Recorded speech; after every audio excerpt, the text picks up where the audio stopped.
Welcome and good evening to tonight's Coaches vs. Cancer virtual tip-off event.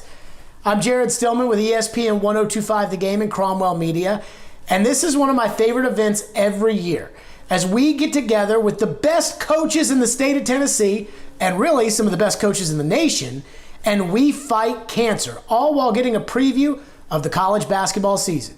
Now, this is a big deal this year. We just found out that we have got the season starting on November 25th.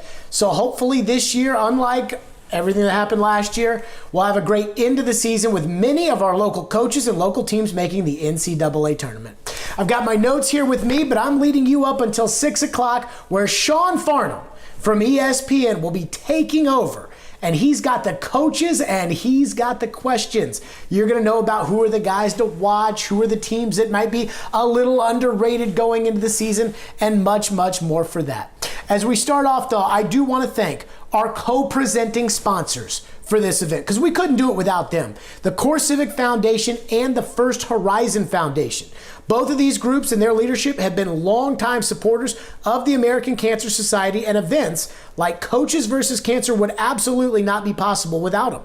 If you are either of these organizations, shout out to all of you in the community. We are so excited to hear from you this evening, and we will see you guys in the comment box here below where you guys can fill out all of that information. And of course, we got our links to donate as well, but you can go ahead and shout yourself out as we're so glad to have you guys a part of our show as well.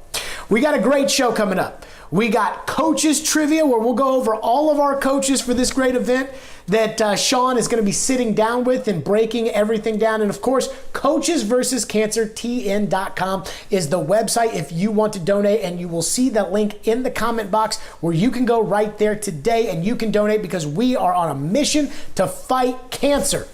We'd like to thank our board ambassadors as well. You can't do something like this. And the fine folks that have put this together year in and year out. You can't do something like this without our great board ambassadors. The American Cancer Society is a volunteer-run organization, and those thousands of volunteers across this country are the individuals leading the fight in a world without cancer, for a world without cancer. And tonight we want to say a special thank you to our Coaches vs. Cancer board ambassadors for all of their hard work and leadership for this event.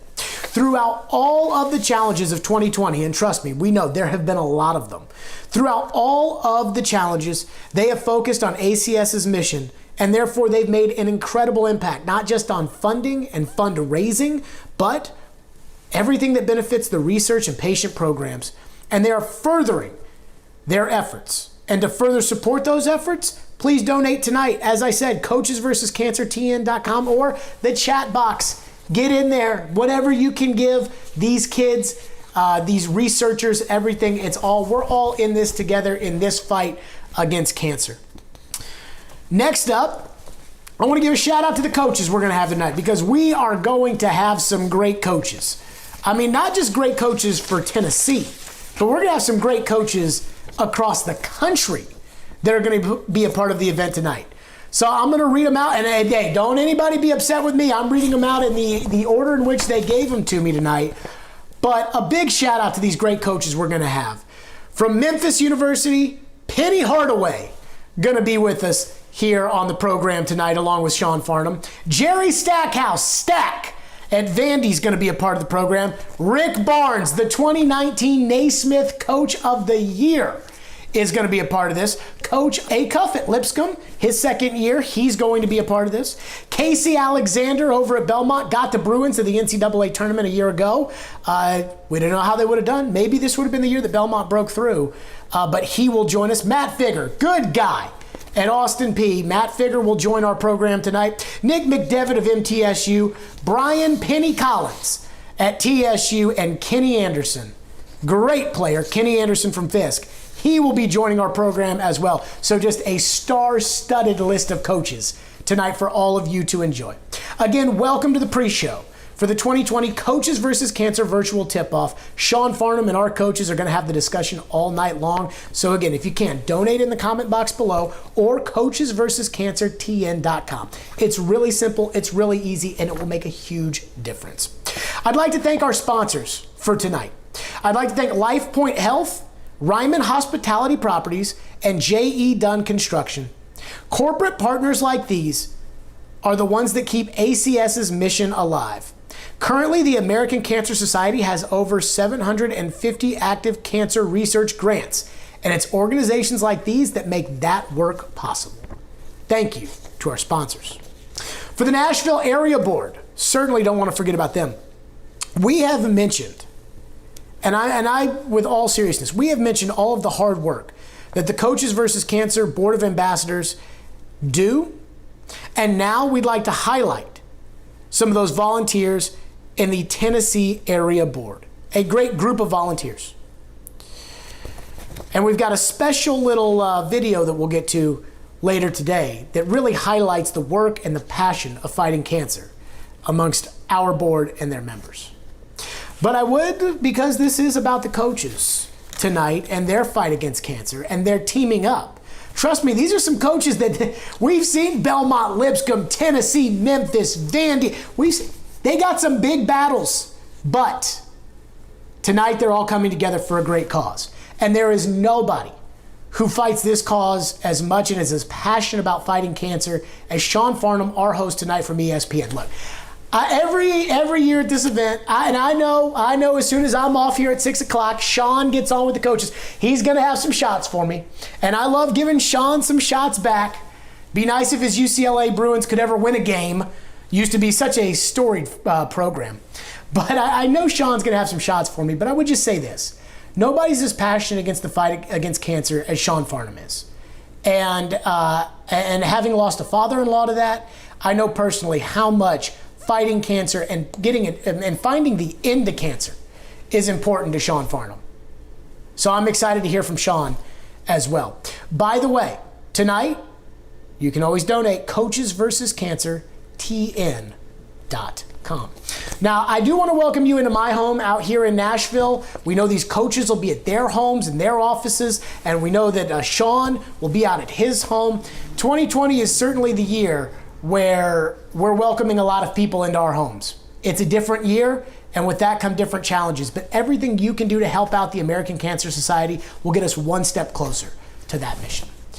But because it's about the coaches tonight, we got coaches trivia. So again, use the comment box below and see if you can name the coach whose question this is in the Coaches vs. Cancer trivia contest. And I say contest, there's nothing you can win for it, but it's still a contest. So let's start with our first coach. And as we do this, we'll give you facts and figures all throughout about the American Cancer Society, their mission, and stats about cancer across America. But we start off with our coaches trivia. And our first coach earned Sports Illustrated's Player of the Year in 1995. He was an All-American, named to the first team, and took his team to the Final Four that year. And he was named to the NBA's All-First Team in the 1995-1996 season. And a lot of you are probably thinking you know the answer. If you do, put it in the comment box. But a lot of people are thinking, it's got to be this guy. And there's a lot of great players that are now coaches that are going to be a part of our program tonight. So I'd be a little careful at guessing who that is. But again, the question. This coach earned Sports Illustrated's Player of the Year award in 1995. He was a member of the first team All-American team that year, and he took his team to the Final Four and was named to the NBA's All-First Rookie team in the 95-96 season. And the answer to that is Jerry Stackhouse from Vanderbilt. Stack! And what a player he was. And by the way, what a job coaching Stack did in that first year. Vanderbilt didn't take a huge jump forward, but they ended their SEC losing streak. They got a big win against a ranked team at home in LSU, and it looks like Stack might have Vandy coming back a little bit. We'll see.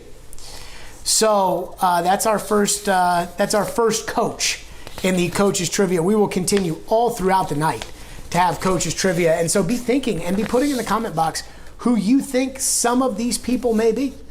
You never know who they might actually be. You're going to try to take a guess, and you may not know. We got a lot of different stats about cancer to tell you about, and it's probably one of the toughest parts of this event every year is hearing about all of the people that we lose every year to cancer. And I'm sure you deep down inside, you can think in your head, you can probably think of a relative or a really close friend that you lost because of cancer. But know that you're not alone. And that's why we're all together tonight to fight this. Did you know that an estimated 1.8 million new cancer diagnoses in 2020 have already been made this year? That's just this year alone, 1.8 million people. That's 1.8 million families that are affected by that cancer diagnosis.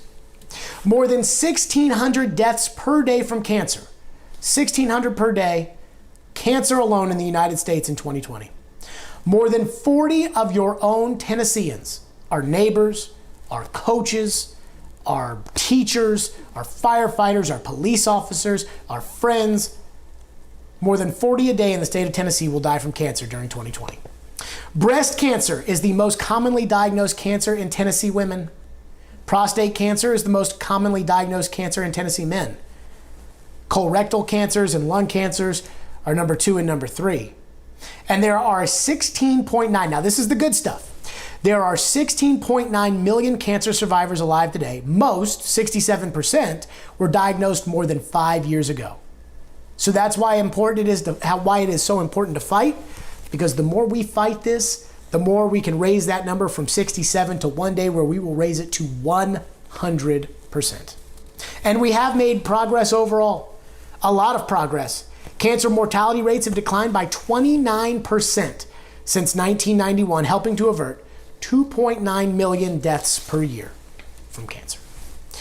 Let's go back to the coaches trivia. We got Jerry Stackhouse as the first one. Our second coach of the program. Prior to becoming head coach at his university, he was on the bench for South Carolina's surprise Final Four run in 2017. He was also the recruiting coordinator of that 2017 team, and they had 2 NBA draft picks, Sindarius Thornwell and P.J. Dozier. God, which coach could that be? Final Four with South Carolina in 2017, and what a run they had under Coach Frank Martin. If you got the answer, put it in the comment box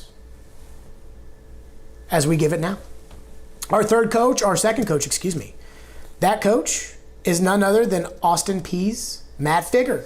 And I'll say this, I met Matt Figger for the first time at one of these Coaches versus Cancer events a couple years ago.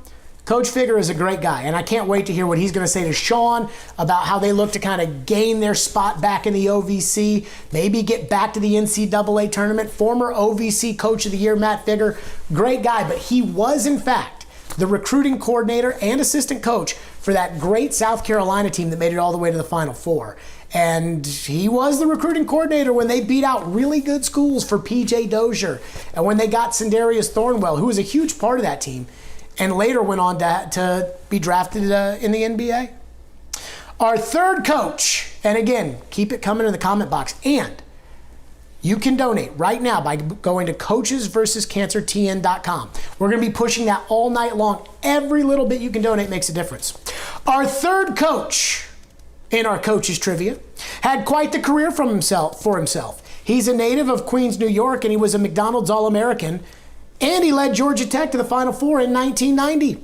He played 14 seasons in the NBA and was an All-Star in 1994 while playing for the New Jersey Nets. He finished his career with over 10,000 points, over 5,000 assists, and over 2,500 rebounds. Which one of our coaches was that? Which one of our coaches, McDonald's All-American, Final Four at Georgia Tech, NBA All-Star with the Nets, over 10,000 points, over 5,000 rebounds, and over 2,500 assists? Think? Comment box, do you think you know? The answer is Kenny Anderson at Fisk University. What a great player Kenny was. And every year he's always a part of this, and I'm really excited to hear what he has to say from Sean as well. Let's go to our fourth coach, as we are just rolling right along on coaches trivia here. Our fourth coach, so you can forget about Jerry Stackhouse, you've already had him. You can forget about Matt Figger, we've already had him. And you can forget about Kenny Anderson now. Although I wouldn't say forget about those guys. Stack and Kenny Anderson were great players. Matt Figger is a great coach, as are those two guys. But you can forget about those guys. This guy, this coach, signed on with his former university where he used to coach. He signed on with his former university in 1997 to play. Then after a player, immediately became assistant coach and then eventually became head coach, and it all came full circle in 2016 when he took his alma mater to the NCAA tournament. Which coach was that?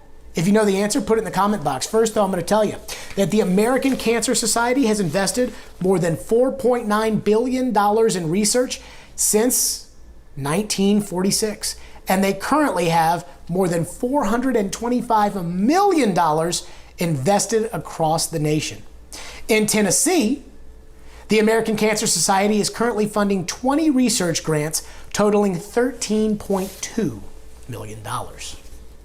Back to our trivia question. This coach signed on with his former university in 1997. He then later became an assistant coach as soon as he was done playing at his university, then became the head coach, then in the NCAA tournament with his university in 2016. And that coach is Nick McDevitt, the head coach at MTSU. I know Coach McDevitt took over a great program. Kermit Davis has done a great job. Now Coach McDevitt is really starting to get some years under his belt. The experience is there for Coach McDevitt. A lot of excitement around Blue Raider basketball this year. And we look forward to hearing what he has to say with Sean as they talk about the MTSU season. Again, we've got a great program coming up tonight, all to benefit Coaches versus Cancer and the American Cancer Society. Special thanks again to our presenting sponsors, kind of the people that really set this up for us, the Core Civic Foundation and the First Horizon Foundation as well. Back to the trivia, our fifth coach tonight. Prior to arriving at his current job, this coach spent 22 seasons at the helm of the University of Alabama in Huntsville. And he took that Chargers program he turned them into a national power with a 437 and 214 overall record. That's a lot of wins.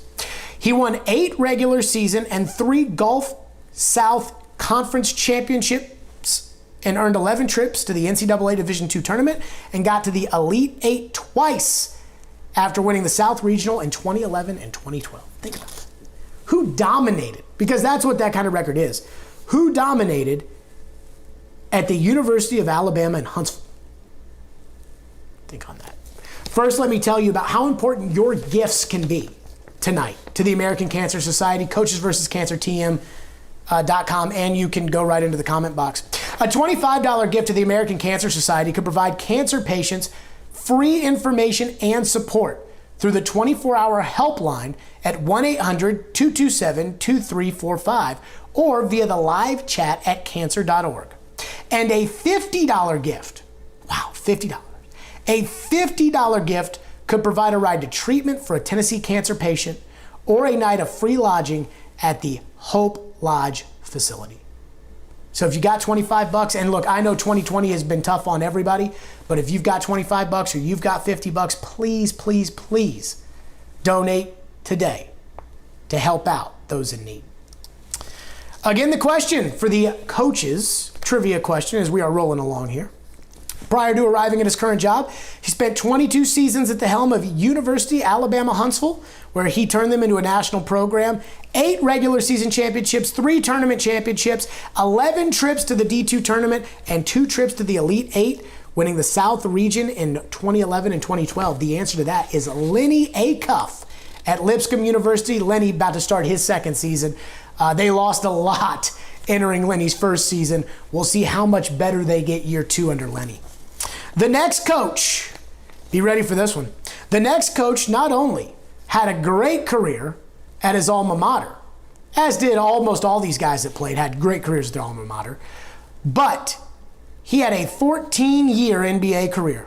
He started in the All-Star game twice, and during the 97 playoffs, this guy had the distinction of becoming the first player to score 40 or more points in back-to-back games against a Pat Riley coach team when he had 42 and 41 in consecutive outings against the Miami Heat. Now, which coach of our group, which coach started 2 All-Star games and dropped a 40-piece twice on Pat Riley in the playoffs in back-to-back nights? If you know, put it in the comment box. First, though, let me tell you that during 2019, the American Cancer Society in Tennessee provided 8 1,000 rides to treatment and more than 9,500 nights of free or reduced rate lodging to cancer patients. Again, that's why your gifts are so important. All right, back to the trivia. This coach started in 2 NBA All-Star games and during the 97 playoffs became the first player to drop 40 in back-to-back nights against a Pat Riley coached Heat team. It's Penny Hardaway at Memphis. And this event every year, Penny, everybody wants to hear from Penny. Everybody wants to meet Penny. And you will have that opportunity to hear from Penny tonight. He'll be with Sean. But we'll see how Penny gets the Tigers rolling as he starts year 3. Our next coach is as Nashville as it gets when it comes to basketball. Not just college basketball, but he is as Nashville as it gets when it comes to basketball. Why is that? Because he played high school in Nashville. He played college in Nashville. He started out as an assistant coach in the Middle Tennessee area, became a head coach in the Middle Tennessee area, and is currently coaching in Nashville right now. Now, he did also play professionally in Finland and in Bakersfield, California, so that's not so Nashville. But then again, you can't really play professionally in Nashville. The answer to that trivia question for that coach? See what the comment box says here. But it's Brian Penny Collins of TSU. Obviously had a great career at Whites Creek, then went on to Belmont, was a great point guard at Belmont, and Penny has turned himself into quite the coach at quite a young age. A lot of people are very excited to see what Penny has in store over at TSU this year. And you can go ahead and count me in as one of those who are excited to see how Penny grows, because Penny has been killing it so far as a coach. We're at coach number 8. We are just moving along in our program right here.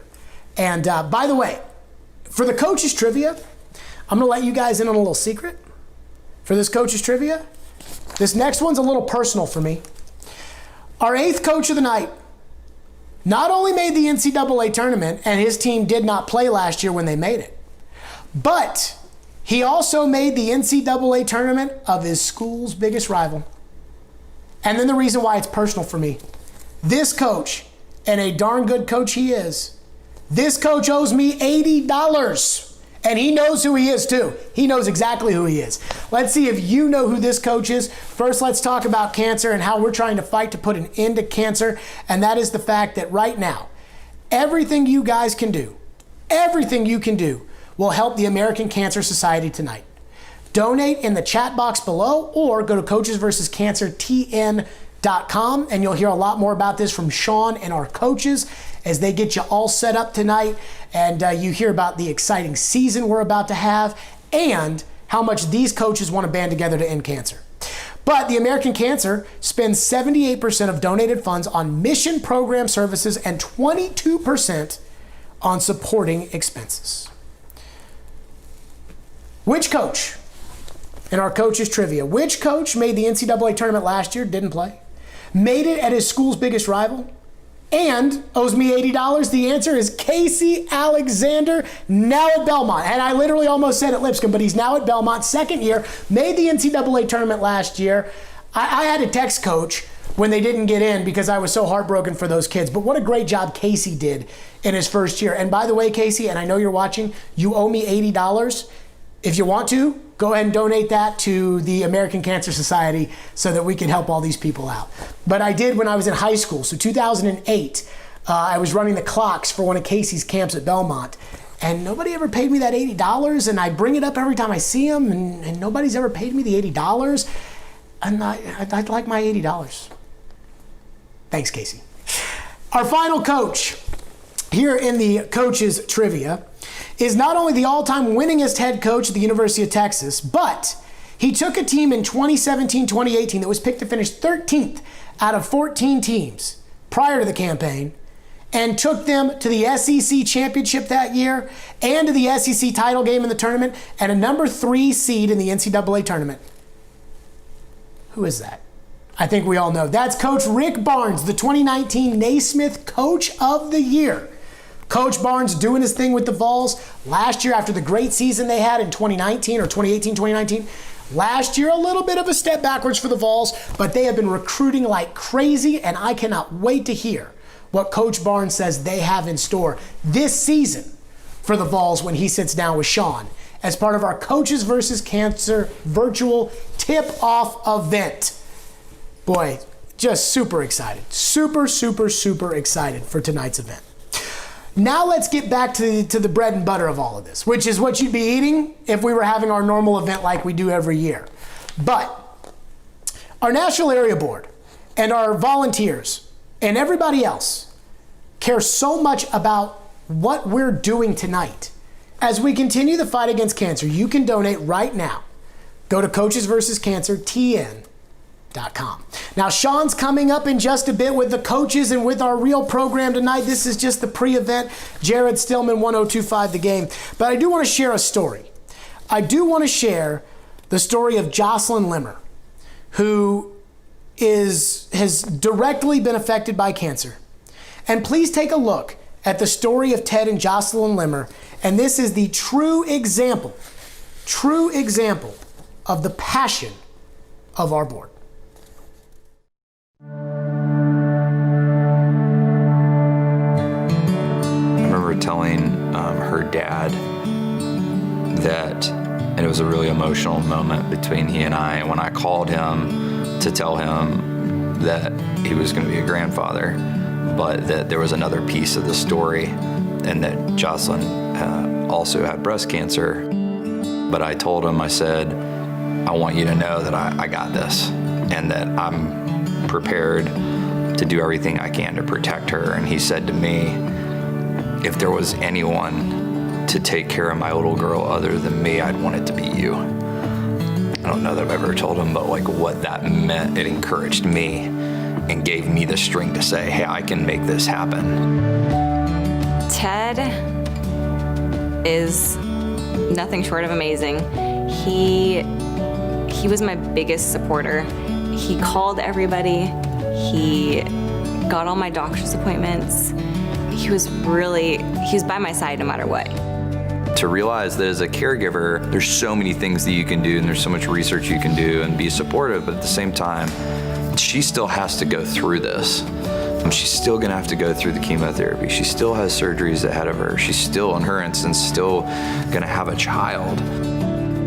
This year, I'm super excited for Making Strides because I'm out of treatment, I'm doing great.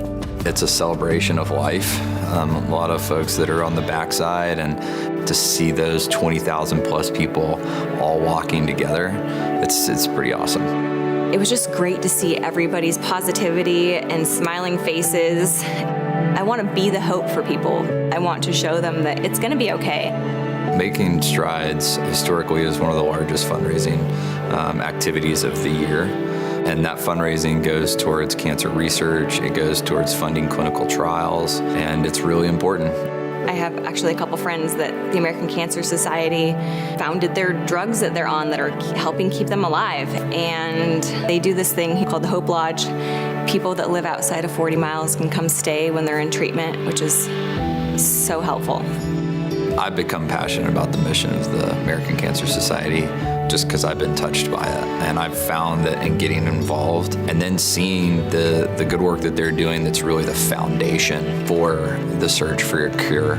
So whether it be funding and donors, being research, and there's so much work to do. There's so many opportunities to serve and so many opportunities to give. Now kind of shifting into being supportive of other caregivers and other spouses or significant others that may be in a similar situation. I'm just so thankful for my husband. I honestly would not have made it through without him by my side. He really did everything. He kept our family together. When I see her wearing that survivor sash, I'm so thankful. She's so incredibly strong, and to realize there were so many things that were outside of our control, she's just amazing. I'm proud of her.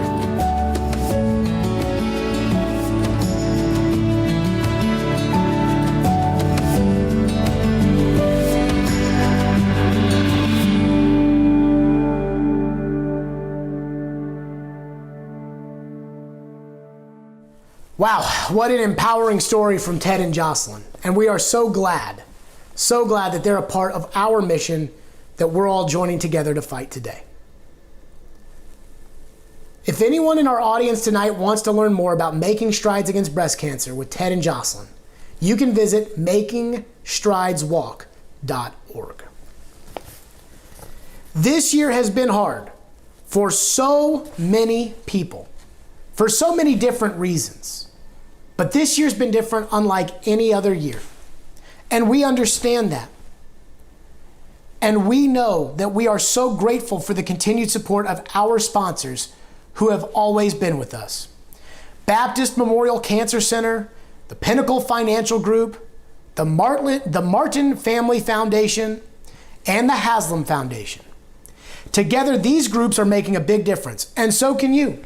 Did you know, and you should know this because I already told you tonight, did you know that a gift of $50 can provide a Tennessee patient a ride to treatment or a free night of lodging at one of our Hope Lodge facilities?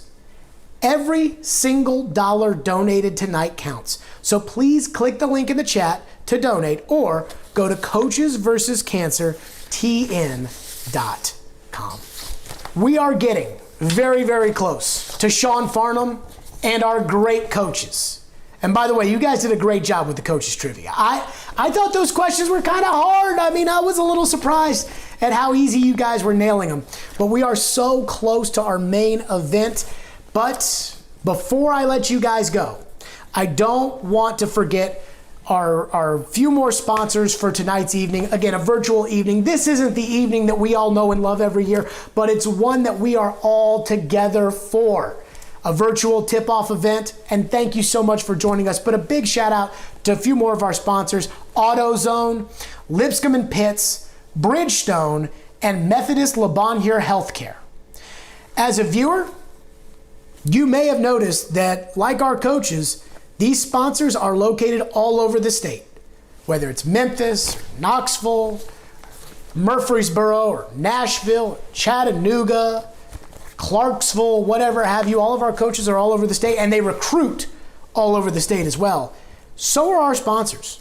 And that's because cancer does not care where you're from, and these companies understand the impact that a cancer diagnosis can have on a person and their families. In 2020, there will be an estimated 39,360 new cancer diagnoses in the state of Tennessee, and that is twice the number of fan seats in the Memphis Tigers FedEx Forum. Cancer has not stopped, and neither can we. And we will not until we get that stopped. Be sure to donate during tonight's event following the link provided in the chat. You can also go to coachesversuscancertn.com. I don't know if you guys have heard me say coachesversuscancertn.com enough tonight, but I'm just going to keep telling you, coachesversuscancertn.com. Special thanks to all of our sponsors. Every single sponsor that's with us. Every single one of you, the viewers tonight, that are maybe just watching to hear their favorite coach talk about the season, but maybe you donate $5, just following the link in the chat box. Just whatever you can give to help us end cancer. Guys, that's it for me. Thank you all so much for enjoying the pre-show. Hopefully we kept you a little entertained and we got you ready for our coaches with Sean Farnham from ESPN as they break down the season. And guys, just know that I'm a little worried about what Sean has coming up next. He's bringing the heat. Guys, sit back and enjoy the show, and welcome to what is always the kickoff event of the 2020 basketball season, our Coaches versus Cancer virtual tip-off.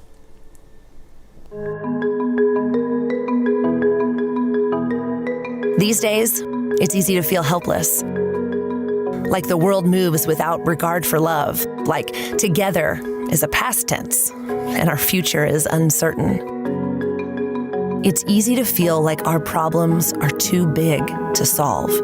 I asked myself, why me? But then I realized that cancer doesn't discriminate. Cancer can happen to anybody. But every big problem is just a series of small ones. The vague but striking fear of a diagnosis, lessened with every late-night question answered. The complex web of individual diseases, untangled with every rogue cell understood. The reality that treatment is out of reach, eliminated with every right to treatment coordinated, and every place to stay secured. The overwhelming burden of the work left to do lowered with every fundraising goal met and every life-saving bill passed. We can't end cancer alone. But when each one of our 1.5 million volunteers, staff, and researchers solves a small problem, hope gets bigger.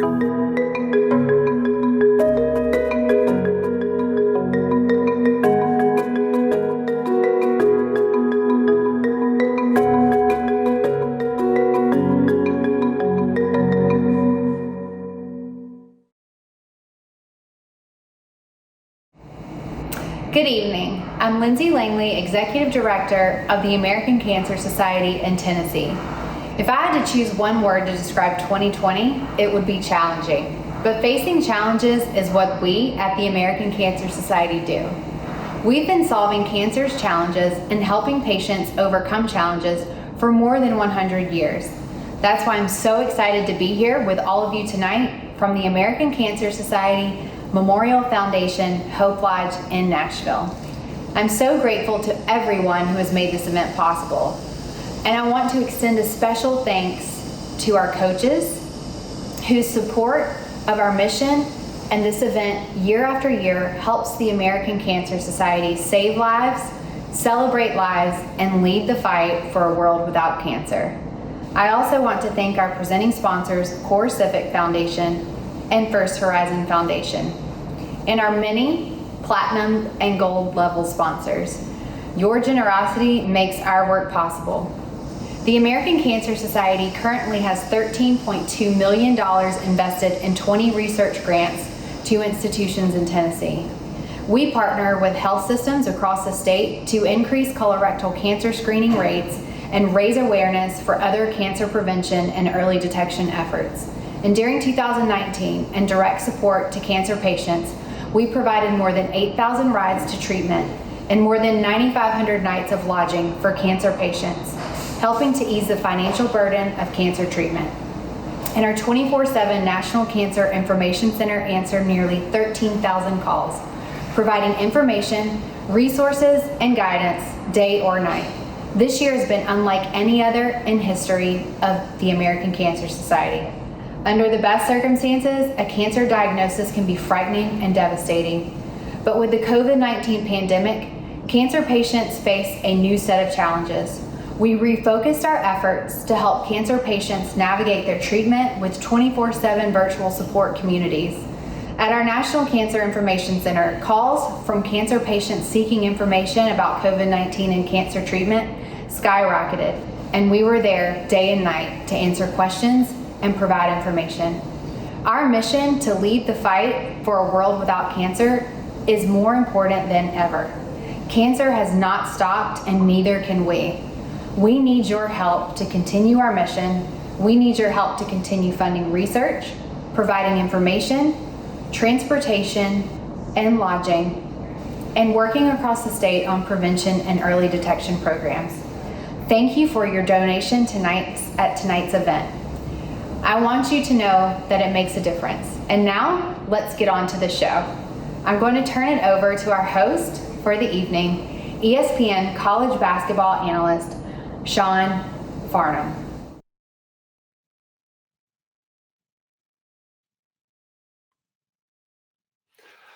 Thank you so much, Lindsay. Good evening, everyone. I'm Sean Farnham. I'm your host for this evening, and this has always been one of my favorite events. It's a little different this year. There's no doubt about it. I'm not with you in Nashville, Tennessee. Usually by now, I've probably had a beverage or two to try to loosen up the mood and make sure that we're having fun. But instead, we're here tonight. And hold on 1 second. Yes. No, Coach, you don't coach in Tennessee anymore. You're at Wake Forest now. Steve Forbes, East Tennessee, Wake Forest. No, Coach, yes, we miss you. Congratulations, well-deserved on the new job. I got to go on with the show. So okay, thank you. Steve, the show will not be the same without you this year, but we do congratulate you on your new job at Wake Forest. A lot of coaches we're going to hear from in a little bit later on, but this is all about raising money for a great organization. And like Lindsay said, the fight against cancer hasn't stopped. So therefore, neither are we. We want to recognize the sponsors, though, that help make this event oh so possible. First, our co-presenting sponsors, Core Civic Foundation and First Horizon Foundation. Together, these companies have made an incredible impact on all of the missions of this event. Next, we have our host at the gold level areas. AutoZone, Baptist Cancer Center, Bridgestone Haslam Foundation, J.E. Dunn Construction, LifePoint Health, Lipscomb and Pitts Insurance, the Martin Family Foundation, Methodist, Bonnier Healthcare, Ryman Hospitality Properties, Pinnacle Financial Partners, and a special thanks to our media sponsor, Cromwell Media. Even though Jared is once again part of the event, we'll let that slide. And our silver level sponsors, Bassberry Sims, Burr Foreman, Shad Brown. Thank you to each of you for being such a big part of this evening's event and already going to help make this event a huge success. We've got a great coaching lineup for you, as always. The guys that you have come to expect, the coaches of the squads here in Tennessee. From Vandy, it's Coach Stackhouse, Tennessee State. It, of course, is Coach Collins. From Fisk, it's Coach Anderson. From Austin P, it's Coach Figger. From the University of Memphis, it's Coach Hardaway. Coach Stewart from UT Martin. From Belmont University, evidently $80 is still owed to Jared Stillman. It's Casey Alexander. From Lipscomb, it's Coach Acuff. And from Middle Tennessee, it's Coach McDevitt. And then from, of course, Knoxville, just down the road, UT, what a year they're going to have. Coach Rick Barnes will be joining us. We will love getting together and talking to those basketball coaches, but we also believe that the mission of the American Cancer Society, and we hope that you'll be joining us tonight in supporting that mission with a donation. We need you. People that are fighting against cancer need you tonight. The American Cancer Society cannot do all the things that Lindsay talked about, like funding research, providing information, support, and lodging and transportation to cancer patients without all of our support. Every donation counts, and every dollar matters. Thanks to our corporate sponsors, we are currently already at $175,000 raised to the American Cancer Society. That's just tonight. But our goal, it's much larger. It's $250,000 before the end of the night. Let's get there. Together we do. This is my pump up. 2020 has been bad, okay? We all acknowledge that. We all admit that. But here's our opportunity to do some good. So I need you to donate. Our registered guests can use the link in the text messages. You can go to the Coaches versus Cancer TN.com and click the donate button now, or scan the QR code on the screen. There will also be a link in the chat. So make sure you're using all the various ways that technology virtually can connect us to make this event a huge success. Our next guest is someone who I've known for a longtime supporter of the American Cancer Society's mission, Brian Jordan. Brian is the president and the chief executive officer of First Horizon National Corporation and our co-chair for the Coaches versus Cancer event. Brian, take it away. Good evening. Thank you for all joining us this evening in Coaches versus Cancer and in support of the American Cancer Society. All of us, unfortunately, have some connection to cancer. It is important that we join in this battle with the Cancer Society. We at First Horizon are proud to be sponsors for this evening's program. Thank you to our fellow sponsors. Thank you for all that are attending and participating this evening. The American Cancer Society does great work in providing access to care and services. There's over $50 million dedicated to equality in cancer research under 59 programs. We have access to Hope Lodges in Memphis and Nashville, for example, that provide access to care. Thank you for your support of the American Cancer Society again. We appreciate you being with us tonight, and we hope that beyond tonight, you will continue to support the mission, important mission of the American Cancer Society. Have a great evening.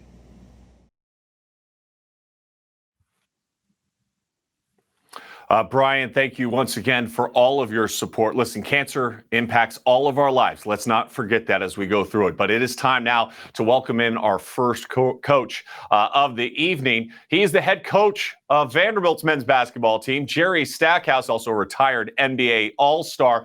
But before we get to him, I just want to remind you, don't forget to click that link and donate support to the American Cancer Society. Your support is why our coaches are here tonight. And we welcome in Coach Stackhouse from Vanderbilt. Coach, your first season is in the books. Where do you think you grew the most through all the experiences of last season?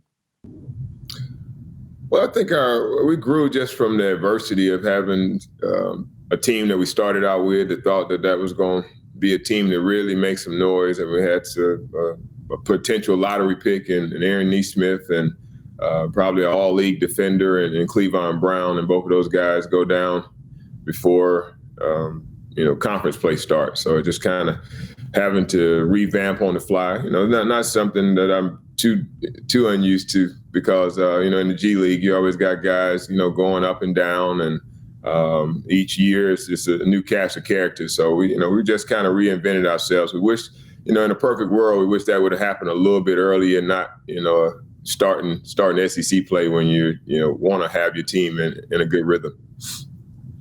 You mentioned Cleavon. Now he has the opportunity to come back and play for you this year. How important was it to get him that additional year?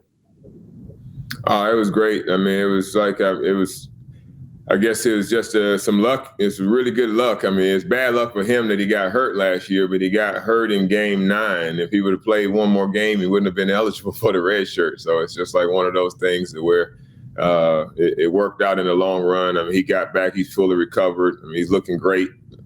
Probably, we anticipate him shooting more threes this year than he had, up until this point. So, hopefully he'll surpass all of his 3-point attempts by December this year, and that's saying a lot with November, with the season starting November 25th. But he can really shoot the ball, and we want to take advantage of his ability to stretch the floor as well as anchor our defense.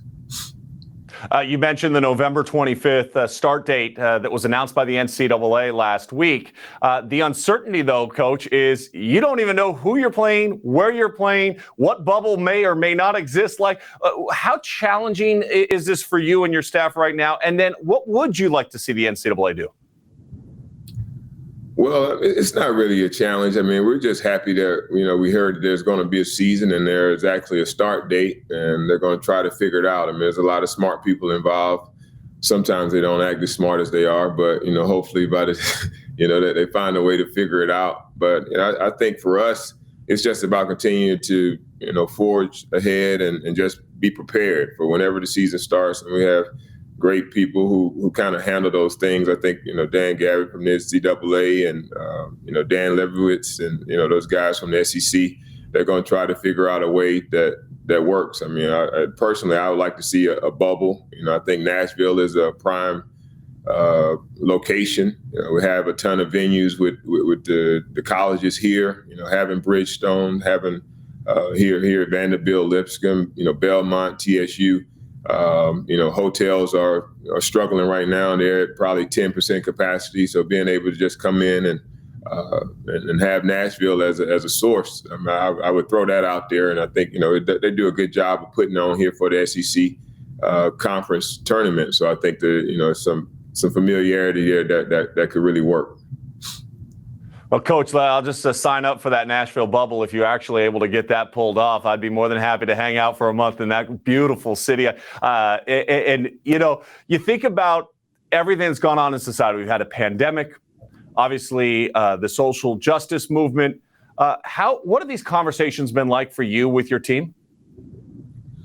Well, it's a lot of been listening. A lot of it's been just listening to our guys. And I think when it first went down, a lot of the George Floyd incident or tragedy, just listen to our guys and see how they were impacted, how they were affected, and how we could, how they want to make a change. I mean, I think it was one of the smartest generations, this Generation Z. I mean, they're really smart. They understand things. I think we got to lend to them to try to figure some things out. Obviously, the generations before have found a way to just try to sugarcoat things without really, getting to the source and the root of things. So hopefully we can change that. It's been over 400 years of trying to, of oppression and band-aiding things. So I think it's going to take, I don't know if you and I ever see the full change, but we have to start somewhere. And I think that this is the group that to start it with. And I think they just don't have a lot of the blockers that we've had and we've grown up with, and the generation before us. I mean, some people just aren't going to change no matter what you do. I mean, I think they're established who they are. And I think, but now we have a group that can really, incite some change. And I'm looking forward to doing whatever we can to support these guys. If they want to kneel, I've always been really respectful of the flag and want to make sure my guys, stand with their hands over their heart, from the standpoint of looking uniform as a team. But if I have guys that want to express their opinion about things, I'm going to support them 100%. Coach, year one at a program is always kind of seen as your building, your foundation year of laying down the groundwork for what is yet to come. You're starting year two under these incredible circumstances. What is your focus now to build off of the framework, not even just the results of last season, but all the work you and your staff did at the practices to kind of build up the kind of team and the kind of program you want to see at Vandy? Well, we knew that it was going to take time, some challenges to, as far as just from a roster standpoint of making sure that we added the type of talent that's needed to compete in the SEC. But for us, it's just about, staying the course, knowing that we have a way and approach that we go at it, and we're going to keep doing it. We don't feel like anything's broken from that standpoint. It's just a matter of getting better at what we do, being us. And I think our guys, it took a while. It takes a while to learn, for these guys. We played more freshmen than anybody in the conference, and probably one of the youngest teams in the country last year. So I'm excited about our freshmen coming back and kind of leading the younger guys coming in. Everybody was young. Even our juniors and seniors were like freshmen last year. So now we have guys that have a good understanding of who they are, who we want to be, and we're just excited to be back on the floor, man. Things are looking good. Obviously, our recruiting class has gone well. We had a couple guys sitting out last year that we're counting on big time, and DJ Harvey and Quentin Millar-Brown, guys that have proven that DJ in the ACC when he was at Notre Dame, he was a double-figure scorer. So we're counting on those guys to be leaders. But the fact that we had a ton of freshmen to get a lot of minutes, that we're ready for them to take that next step as well. Coach, I appreciate your time. Thank you so much. Thank you. Appreciate it. Sometimes I believe in subliminal messaging, so I'm just going to leave this right here.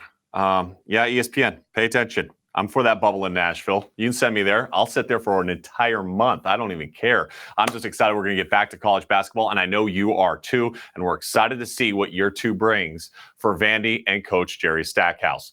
Next, I'm going to turn it over to Damon Hininger, and he's the Chief Executive Officer of Core Civic. Damon has a long background in supporting the American Cancer Society's mission and serves as the co-chair of this event. Damon?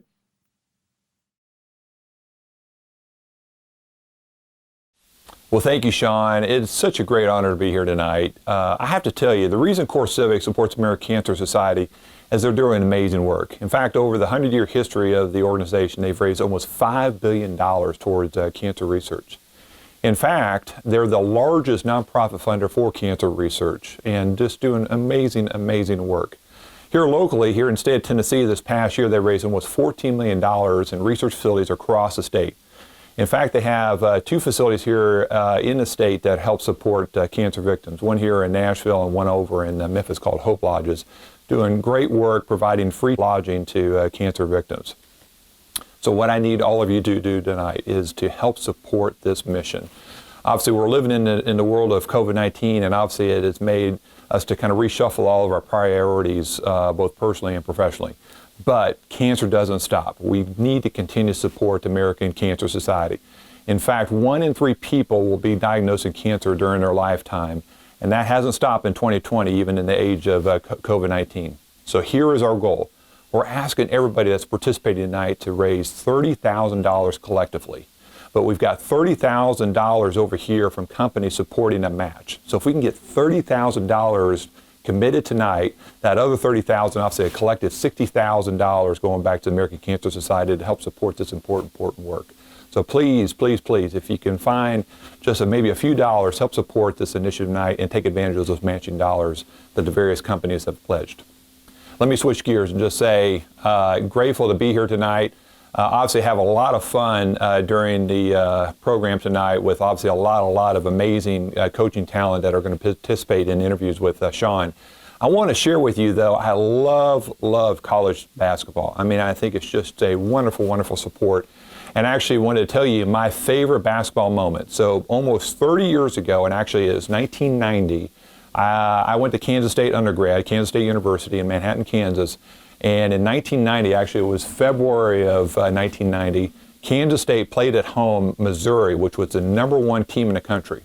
And their coach, who is famous for American Cancer Society and Coaches vs. Cancer, was Norm Stewart.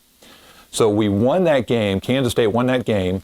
And Sean, I'm sorry to say this, but actually I was one of the ones that ran across the court and actually got this ESPN banner that was on the scorer's table. And so I've had this banner for 30 years, and you can tell it's about 30 years old, as you can tell from the age of it. But wonderful game.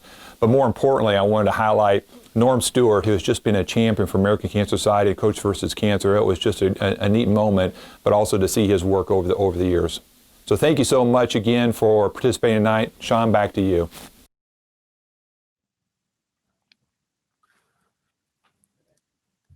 Global security, please. Yeah, global security for ESPN. Yeah, no, seriously. I just found the banner that was stolen 30 years ago. Yeah, it's in Nashville. Don't worry. I got his name, I know his company, and I know his title. We'll get it back. Don't worry. Oh, sorry. I didn't realize the interview was done. Damon, thank you so much for your passion for Coaches vs. Cancer. Incredible. And on all jokes aside, because of the matching donation, we can add $30,000 to our goal for the evening. Thank you, Core Civic, Lee Beeman, and our other anonymous donor for creating incredible opportunity, including your donation. That puts us at $210,000. Remember, the challenge for everyone, our goal is to reach $30,000 additional dollars tonight. I think we can make that happen, and I think we can push past that mark that I set at the beginning of tonight's program of $250,000. Let's do it. Go to coachesversuscancertn.com, find the link, go ahead and push on it. Use a little square, I don't even know what, you scan it for meals, menus at restaurants now, scan it on your screen right now, and donate and make this thing happen. Get us over the top of $250,000. All right, we are going to welcome in some more coaches now. So a couple coaches that we haven't heard from yet. We got a lot more coaches still to come. Coach Collins from Tennessee State, Coach Figger from Austin Peay, and Coach Kenneth Anderson, the head coach at Fisk, and of course, a retired great NBA player. Coach Figger, let's start with you. The sports world was sent off its edge back in March. During Champ Week, the whole thing kind of shut down. And at that point in time, you and your team were headed to the NCAA tournament. As we look now at where we're looking at this season, the question that I have for you, though, is what are the biggest challenges you faced at Austin Peay? Well, Sean, good to see you, by the way. I think the biggest challenge that I faced, and I'm sure all my colleagues will agree, it was the players being time away from campus. As soon as we lost our last game, we went on spring break, and my kids never came back. So there was a period of time from March till July that we had to re-recruit our players basically because they were away from home, and not that they were getting any distractions from other people, but every day was a re-recruitment of your kid because they weren't at home, and some of them may have put up numbers that other schools may have liked, and they were being recruited by other places. So that's kind of what I was dealing with. I don't know about the other guys, but every day was a re-recruitment of your kids. so to speak, and the Zoom calls and all that stuff. You got on Zoom, and the guys were just happy to see one another. And once they had an opportunity to get back on campus, they were so excited because all they want to do is play basketball. Coach Anderson, I saw you nodding your head a couple of times there. Did you experience similar challenges at Fisk? Yes, somewhat. I think I'm at a small university. So, this year I was counting on, we're very good compared to my first 2 years here at Fisk. And then with this epidemic that came about all of us in the whole world, you had to, rehash and just get back on the recruiting trip. But with my school, it's a lot different compared to the bigger universities. And but I think going into my third year, I was going to really, really like this team that I'm coming into getting this year. Coach Collins, I want to address you on this issue in particular, and I'll go back to Coach Anderson afterwards on this. But given the social justice movement here in the United States of America, there has been a culture shift and a mindset shift in the way top prospects are viewing HBCUs. You're one of those universities, a historical black college, that now all of a sudden top recruits across the country are paying a little bit more attention to. How has that shifted or changed in the way that you look as far as recruiting moving forward from this spot? Well, obviously what's been going on in the world is definitely a tough time for all of us, especially as coaches and dealing with the majority African American men and really just all colors. It's definitely been a tough time. But one thing that has came out of it is the African American community are trying to find ways to uplift our community, and HBCUs are a part of the African American community. So naturally, we get rolled right into that. So there definitely has been a new alertness and a new education from a lot of athletes from all levels. And it has been really cool to see that different levels of players have been reaching out, and they just want to know more, not only about Tennessee State, but the HBCU experience and things that come with it. So it's definitely been something that has been a change. And I think the best thing that's coming out of it that we're actually able to educate people on the historical educational prowess of HBCUs. And Coach Anderson, obviously a different level than Division I, but Fisk is also an HBCU. Have you seen that trickle down that Coach Collins has seen to where you're at Fisk? Oh yes, definitely. We're getting I'm getting a lot of calls, a lot of feedback. I'm at a HBCU, one of the oldest HBCUs in the country, but we're very small. We play NAIA, and nowadays it's sort of like, do I want to play on a smaller level to benefit? So that's what I'm looking at. With some of these young men that's calling me about, are you able to play, for me, for Coach Anderson, and for Fisk University. Coach Figger, the world of recruiting has certainly changed dramatically during this period of time. You guys can't even go out and recruit until, I think now that the date has been even pushed back even further to January 1st. Advice that you would give parents or prospects, not a specific one, obviously, but advice that you would give them to try to navigate through this time as you're trying to navigate through this time? The thing I would say is the same thing when I was a junior college coach that I used to say to my guys when they got recruited. Go where you're wanted, go where the people show you the most love, ask informative questions. What type of relationship do you have with the head coach? Make sure you have a great relationship with the head coach. Where academically do I fit in? How, do you have the major that I want? Those things are important. I think getting to know the staff, especially in this day and time, is so important with all the transfer rules and kids leaving and things like that. I think the personal relationship is the biggest thing, and that's what I'd give my son advice: is that go wherever you have the best personal relationship with your head coach. Gentlemen, I appreciate your time and thank you for your participation in this amazing event. And as we do it virtually this year versus in person, I cannot wait to see all of you in Nashville next year. Thank you. Thank you. Thanks, Sean. Tonight is all about our coaches, but more importantly, it's also about the mission of the American Cancer Society. Remember, our goal is to match that gift and raise an additional $30,000 tonight. Now, before we introduce our next video, I want to just pause real quickly here because we are at halftime of our program, which means everybody grab your hand sanitizer, 2 squirts, all right? Rub and clean, make sure those hands are sanitized, all right? Are we good? Because then this way you can still pick up your phone. You can go to coachesversuscancertn.com or take the little icon on the screen, screenshot that, and donate because these dollars are for patient programs and researching, funding that is essential now more than ever. Let's watch this video to learn more about why every dollar we raise tonight is important. A long time ago, people got sick, and no one knew why. We were there. They said there were no answers. We found them. They said there was no hope. We found it. We were pioneers. Since then, our world has changed. We slowed down, and our voice grew quiet, but cancer did not.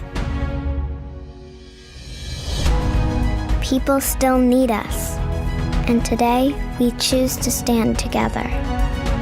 We are stronger because of those who came before us, and now we will forge a new path. Together, we will no longer remain quiet in the shadows. We will change. We will innovate. Together, we will save lives. We will celebrate lives. We will lead the fight for a world without cancer. Together, we are the American Cancer Society.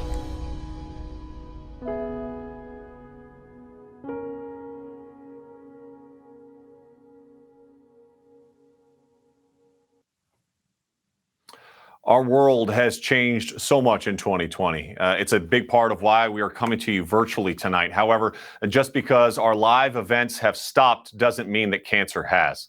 Hundreds of people are being diagnosed with cancer every day.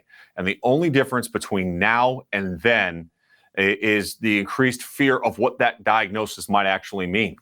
That is why we have come together here tonight, and every dollar counts. We cannot allow cancer to gain a foothold in this fight, even during this tumultuous year that we're living.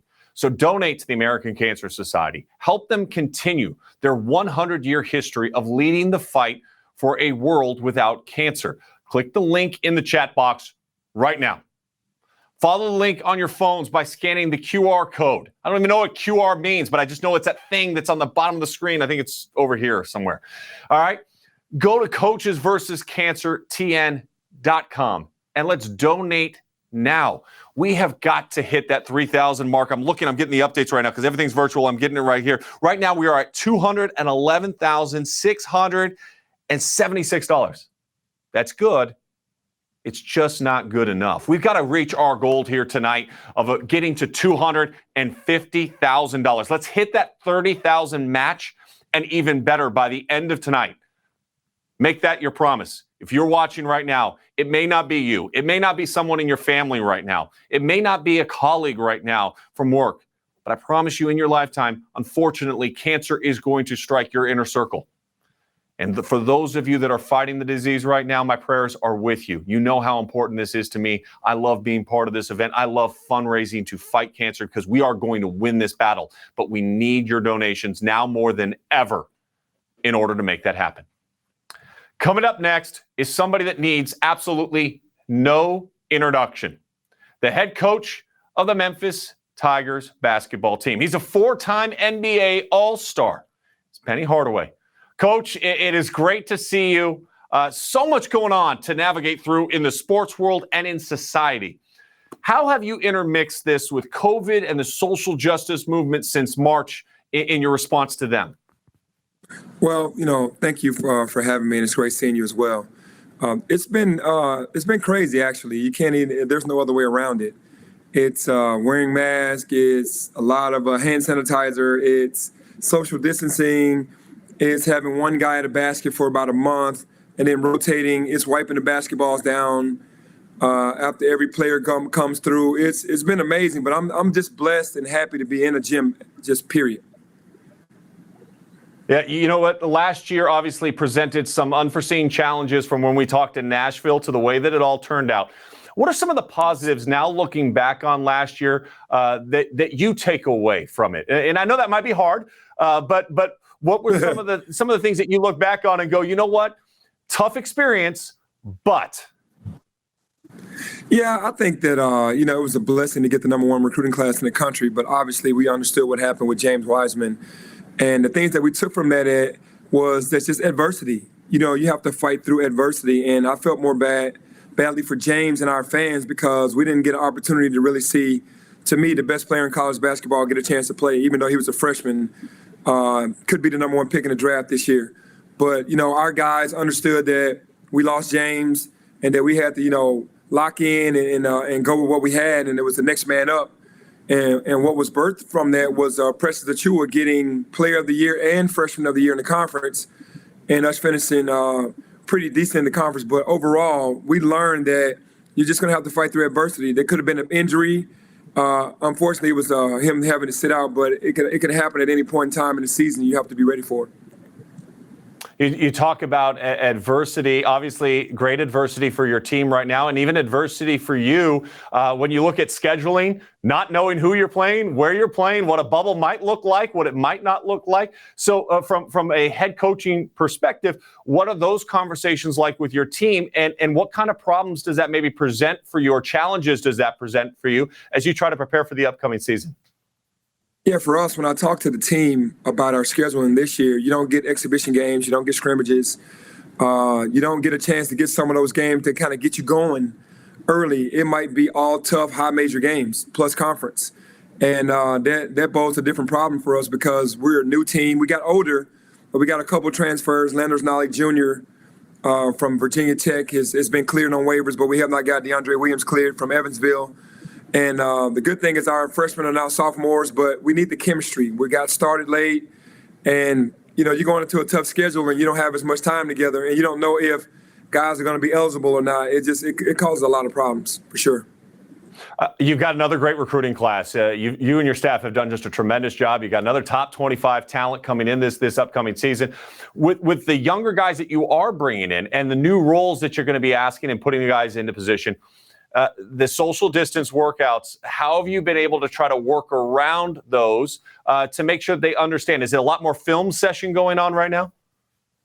Yeah, there is a lot more film going on. We have our video guy that sends the film that when we worked out individually and as a team to their iPads. They all have iPads.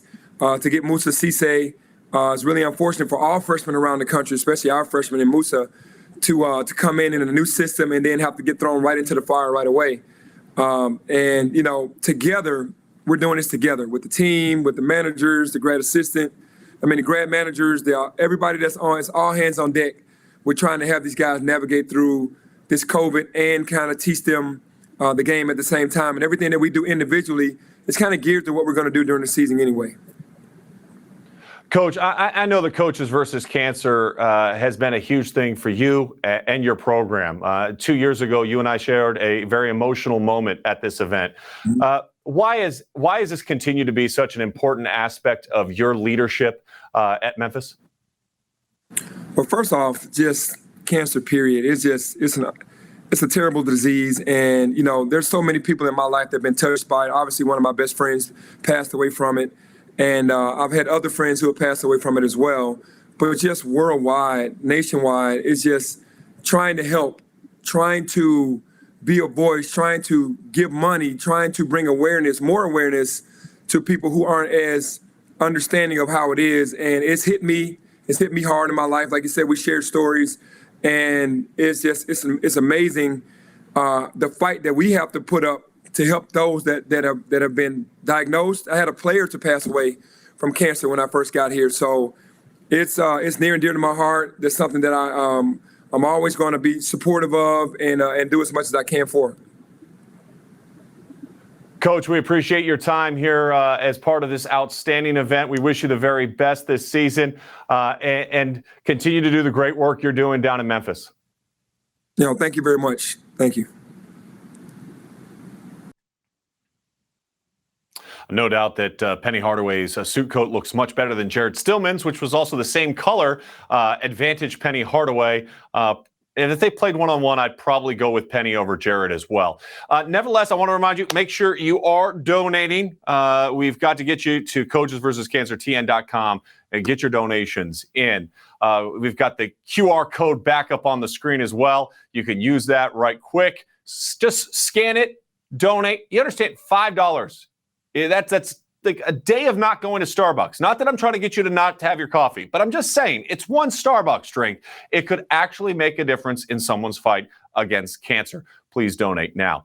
We've got a couple more coaches coming up. These are some of my favorite coaches, too, of this event. Every single year, their personalities are so outstanding and dynamic. Coach Stewart from UT Martin, Middle Tennessee State, Coach McDivitt, and, of course, the coach of Belmont just after his first season, Casey Alexander. And that's who we're going to start with here tonight. Last year, Belmont accomplished so much and was poised to be in the NCAA tournament when the sports world stopped. How difficult was that conversation for you to have with your team, Coach?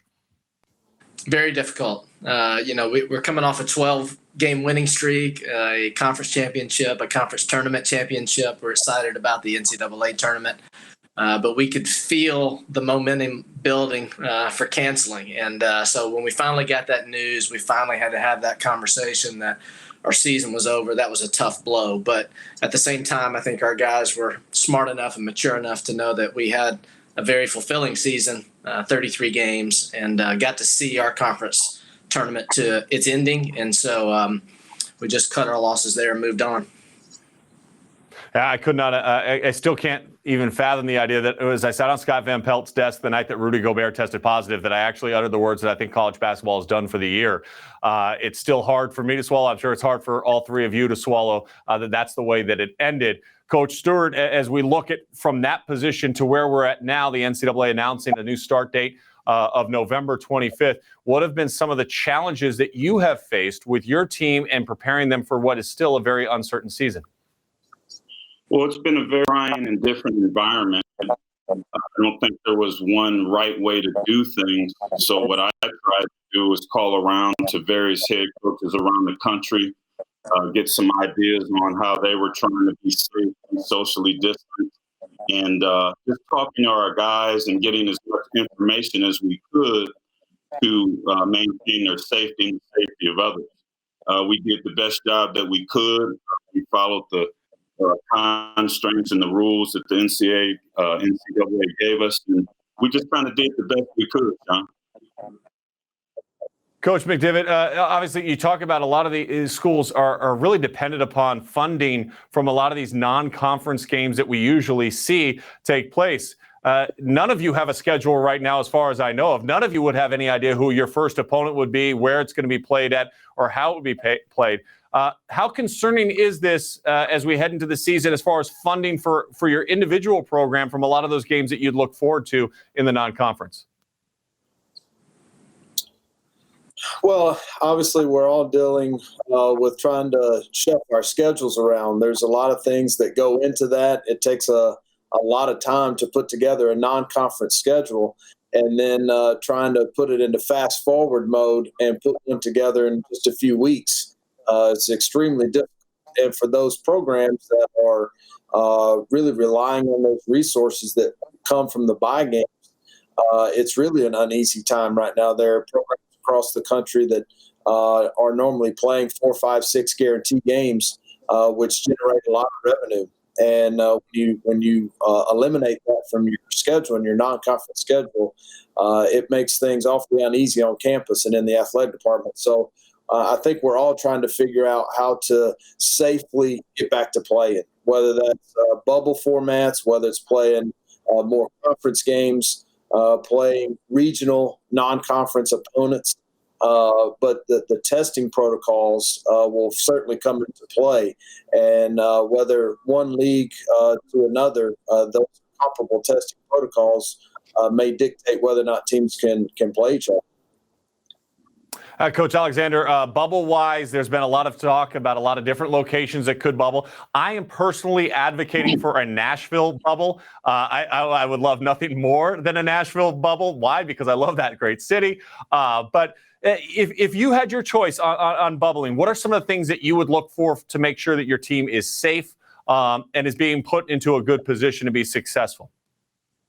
Well, I'm going to trust, first of all, that the organizers of all of these events are going to make it safe. I mean, I'm going to count that as a given at this point. So then it becomes, especially for guys like us, who are we playing and what does it cost and how long are we away from campus? Are we missing class time? Things like that. There's just so much to juggle with those conversations. So many answers that we all need, and quite honestly, it's. There's going to be a trickle down. What's the Power Five going to do? What are conferences going to do? We all want to see just those first bricks being laid so that we can move on from there and figure out how to respond and make our own corrections and judgments. Coach Stewart, when you think about this upcoming season and the training, the lead up now that the date has been set for your team, when you're bringing in new players, what are some of the challenges that the younger players on your team are going to be experiencing as far as trying to get them up to speed and understanding your system and how you want to play? Well, we just have to expedite that learning curve the best we can. They have to do a lot of things on their own voluntary, be in the gym as much as they can. A lot of film work on, and a lot of it's going to be up to them who want to get better.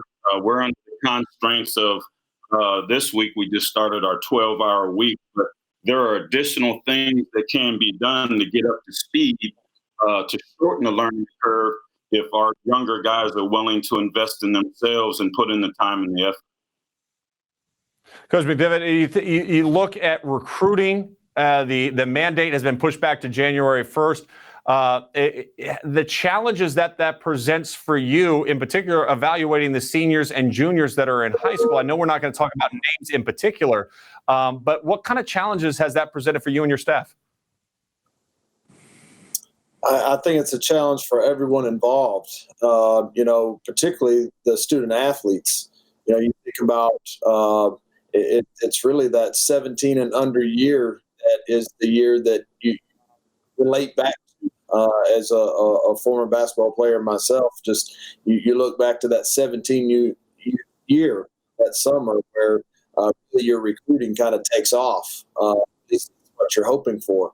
And for a lot of these young men to have that taken from them is very difficult. And for us as coaches, the evaluation process is very difficult as well. You're certainly going to have a better feel and a better opinion of what a player is able to do when you're able to sit 10 feet from the floor and evaluate the competition that he's going up against. How big is he? Just how quick is he? Now you're trying to do all that video. Watch several games this past weekend of a tournament, and you're just trying to get a feel for just really how good is the kid and who's he performing against right now. It's very challenging. Yeah, a lot of challenges. What's not challenging is I got to hear all of your guys' voices this year because Steve Forbes isn't with us. So that's been a huge improvement here for the Coaches versus Cancer Tennessee event. Guys, I appreciate all of you and thank you for taking your time, and thank you each of you for your commitment to Coaches versus Cancer. Thank you, Sean. Thank you, Sean. I appreciate it. Second time Coach Forbes has gotten a mention. We do miss his presence, especially when we came to heads or tails. I can't wait to get back to that next year as well. Just so that you know that we are actually really all the way live for you. The Pac-12 just announced it's going to come back and play some football this year starting on November 6th, and that their basketball teams will be able to participate at the start of the basketball season in November. So that's some good news for the sports world as we're virtually with you here for this Coaches versus Cancer Tennessee event. Of course, we want you to donate. We've got it right here over my shoulder. I think it's this shoulder. Yes, it is. Coaches versus Cancer, TN.com. The money is starting to come in, and that makes us all really happy. Last check, we are now over $222,000. We are oh so close to breaking that $250,000 goal that we set for ourselves. Please help us get there. Donate now. Use the QR code on your screen. Log on your phones to coachesversuscancertn.com, and let's push us over that finish line by the end of tonight's program, and we don't have that much more time left. Now, you might have noticed that Lipscomb's head coach, Coach Acuff, wasn't part of that interview. He was supposed to be, but evidently Coach Acuff has not done any Zooms at any point in time over the last 7 months because we couldn't get his microphone to work. It was frustrating for us. And of course, it was frustrating for him when we were testing out our lines earlier tonight. And so we said, Coach, we still need you to be part of this program because it wouldn't be the same without you. So he recorded very quickly this message that he wanted to deliver to all of you. Good evening, everyone. I apologize for our technical difficulties earlier, but we are thankful to be a part of this great event, thankful to be a part of any organization that supports the American Cancer Society. We appreciate the opportunity that's been given all of us and the platform that we have to affect other people. And at Lipscomb, we take great pride in that. We're looking forward to getting to play college basketball, and it's something that we all should obviously look at a little bit differently than we ever have, and knowing there was many times we didn't know if it would come to pass, but we're proud of the way our team finished last year and playing really well and get to the finals of the ASUN Conference Tournament and like our team coming back. But we really are most excited about November 25th and getting this year kicked off. And I hope that you guys will continue to support the American Cancer Society and let's make a difference in so many people's lives. Coach, we appreciate your desire to be such a central part of this evening.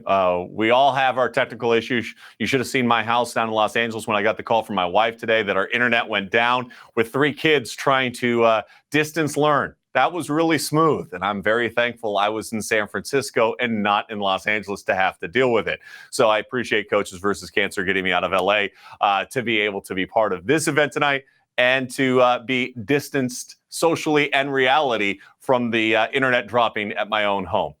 Certainly now, not last but not least, we have Coach Rick Barnes from the University of Tennessee in Knoxville. But before we check in with him about the upcoming season, I want to once again check in on our progress. I'm going to take a look here on my phone.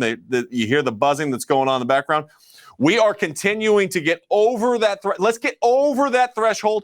We are slowly creeping up from that number that I just gave you. We're just now over $224,000. Let's not stop until we've progressed and reached our overall goal of $250,000. If you haven't had a chance to donate yet, please take that chance right now. We are trying to reach over the top at the top of the hour to get over that 30,000 match that was announced earlier in our program. If you don't donate, we're not going to get there. It's not hard. It's pretty simple. We've got the screen, the QR code up. We've got the website up over my shoulders. Do I really need to say coachesversuscancertn.com? Coachesversuscancertn.com. And you can go ahead and donate right now. I want you to take that push, and I want you to make that push right now because we're getting to our final interview of the night. He is the head coach of the Tennessee Volunteers, Coach Rick Barnes, and the Vols are once again stacked and looking to have an incredible season with incredibly high expectations. Coach Barnes, you've been around this business for a long time. What have been the biggest challenges for you and your team during the pandemic? Well, you know, Sean, it has been different. If you really think back and go back to the SEC tournament, and it ended abruptly and no postseason play. For 40 plus years, my life had been pretty much in a routine where after basketball, you know, you might have a couple of days off and then you're back in recruiting, and all that changed. And waiting for the summer to figure out what was going on there, we just stayed in touch with our players as much as we possibly could. You know, our assistants, everyone divided it up where we were in constant contact with them. And the one thing that came out of it that was a positive thing was how badly they wanted to be back on campus and getting after it. And so once we were able to get back here, we've dealt with issues, obviously, that I think a lot of people have to deal with. But yeah, it's been fun to have everybody back. I think like everyone right now, we just really hope that we get to play basketball. Yeah, of course, the announcement the season will officially start November 25th. That's the focus date right now. But the expectations for your team this year, Coach, are extremely high. You've got guys that flirted with the NBA and made a decision to come back, and you've got one of the best recruiting classes in the country. Let's focus on the recruiting class first. Because you've got a lot of young guys, and to understand how you want them to play in a system, you've lost some valuable time here to get them up to speed. How have you been able to try to circumvent some of the limitations? Well, one, we are excited, Sean, about our team. We're excited about our upperclassmen. We're excited about the guys returning because those guys have gotten better. They've improved probably more than anybody in our program. But with that said, it goes back to our coaching staff. I think I've got the best coaching staff in the country, these guys. And the one thing that we realize our number one job is to be there constantly for our players and to spend as much time as we can with them, not just on the court, but off the court, and we've got a bunch of guys that are really wanting to learn. And you said it, we did miss the summer with these young guys. And that's been probably the biggest adjustment. To be quite honest with you, our older guys, they knew what to expect. They came back and they really didn't miss a beat. But for the younger guys, they hadn't been through it, and they don't know what a real summer really would be. They don't know what a real practice would be, where they would already have that kind of somewhat of a feel for that. It's kind of, sort of. But with that said, our older guys have done a great job of their younger guys, trying to help them and big brother them and let them know this is the way we do things. This is what's expected. And that part of it's been really good. We've got a really good culture going. We've got, there's really a great group of guys that are pulling for each other, helping each other. And right now, I'm not sure we could really want any more than that.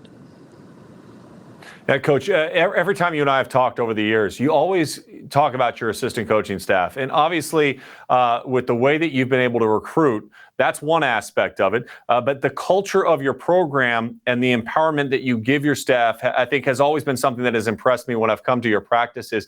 Talk about this staff and how important they are to getting this program where it's at now, and where there's a lot of expectation that it could be if we're able to have the season that we all hope that we get to have.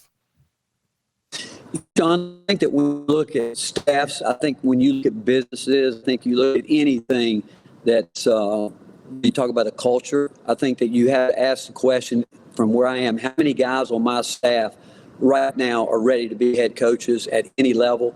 And I can tell you, of my full-time guys, every one of them are ready for that, and there's no question. And with that said, I'm going to let them work. I want them to, I'm not going to micromanage them. I might say to them, this is what I'd like to see us get done, but you guys figure out how you want to do it. And the fact is, when in Mike Schwartz, we've got a guy that's as intense, loves coaching defense, embraces that part of it.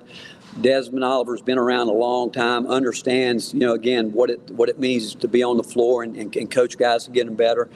And then we really got younger when Cam English got here. And I think having him here has been a tremendous benefit to our program. And the fact is, all three of those guys, they're great recruiters. They do a great job, and we know that's the lifeblood of it, but there's so much more than that. And I will tell you this, I've never hired a guy just to be a recruiter. I think that you've got to have guys that want to aspire to be head coaches.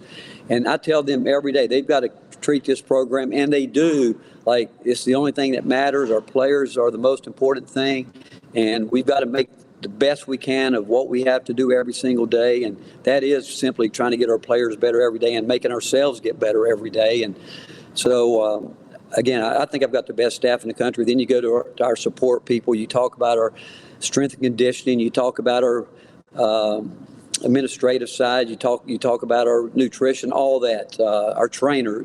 We just think we've got a great thing going here. Well, you talk about dealing with the best that you can. Obviously, that's been a pretty much the way it looks at this college basketball season, because we might end up with multiple bubbles. We have a great deal of uncertainty as far as how the schedules will even begin to look when we get there. What's your sense on bubbling and the level of excitement for your guys, given the fact that the NBA's had so much success with it? Well, I don't know if it'll work for us right now. I just don't know until the NCAA comes out with what is going to be their protocol for COVID testing. I think that's going to determine a lot. I think it will probably affect the small schools a little bit more if they do what I think we all think they're going to do, where the cost is can get to be astronomical. It really can be, and so until they announce it, I think they're supposed to do it somewhere around the 25th. I mean, I could actually see some of the mid to low major leagues finally saying, hey, we can only do conference play because we just can't test the way that the NCAA is going to ask us to do that. So with that said, I do think that, to be honest with you, Sean, I didn't understand shortening the season. I thought we should have started on the 10th. I wasn't opposed to shortening the season in terms of games, but that we needed the longest runway we could possibly have. And now we've taken off basically 2 weeks, and now we talked about it today. How do we build in weeks for our conference play, because we want to get through conference play, and I don't see, if it gets down to non-league games being canceled, I don't see those games being made up. But some way, somehow, you need to make up those conference games, and if you don't have some a runway that you can do that, who knows? And now, unless it changes where, some people will be in isolation for 10 days and then other guys quarantined for 2 weeks. I mean, how do we do it? And so I think we're going to have to go through it. And I like to think that we're all going to be flexible enough and do the right thing for not only for the game of basketball, we'll always do the right thing for our student athletes to protect their health. But there's still a lot of unknown there, but I felt like we should have gone on the 10th and just given us more runway. Coach, but we're not. I would much rather be in. Yeah, exactly. Coach, I would much rather be in person with you in Nashville, being able to have this conversation face to face. But I know Coaches versus Cancer has been something that you've been very passionate about for a long time. Why is this so important to you? And why is this something that you so actively participate in and give your time to? Well, Sean, when you think about cancer, if you've either had someone close to you deal with it, or someone that's close to it that has dealt with it or dealing with it, someone who's lost their life from it. Actually, one of my very dear friends lost his life at 43 years old. It's something that you don't think can touch you, but it touches everybody, and it does. And there's all forms of cancer. We know that. And so I think anything and everything that we can do to fight the battle, and we know that there's someone dealing with it every minute of every second of every minute of every day, and anything that we can do to continue to fight it, we've got to fight it. Coach, I speak for so many that we appreciate not only your leadership for Tennessee basketball, but we appreciate your leadership in the fight against cancer. Thank you so much for your time. Thanks, Sean. Good to see you. It's got a little bit of a different feel tonight. There's no doubt about it, folks.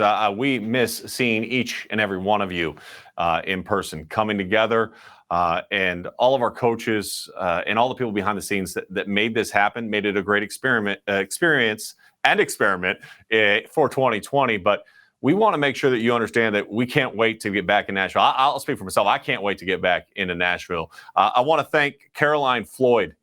She is one of the unsung heroes of Coaches versus Cancer that works tirelessly to try to make this event a huge, huge success. Caroline, I appreciate you so much for all that you've done to make this event as successful as it has been. Jared Stillman, your jokes are getting better. Your wardrobe's getting better. And that's an improvement. And we're hoping by next year when we're back in person, it'll even take that one more step forward, and you'll be right there. We do want you to donate, though. We've got the donate back up. The QR code is on your screen. It's over top of my shoulder, Coaches versus Cancer, TN.com. We've done a pretty good job tonight. We're a little bit short of our goal right now at $226,000. But the donations don't have to stop just because our show is coming to a conclusion. The links will continue to be available. We want to thank you for watching. Thank you for donating. We'd like to thank all of our sponsors, our coaches, and all of our donors tonight, especially our co-chairs, Damon and Brian, and the Event BOA for making this all possible. It's going to take a village for us to continue to make the life-saving research and programs available. And of course, the American Cancer Society is a champion among all champions in the fight against cancer. I know together we can make this happen. So please donate. Get us to our final goal of $250,000. I thank you. I miss you.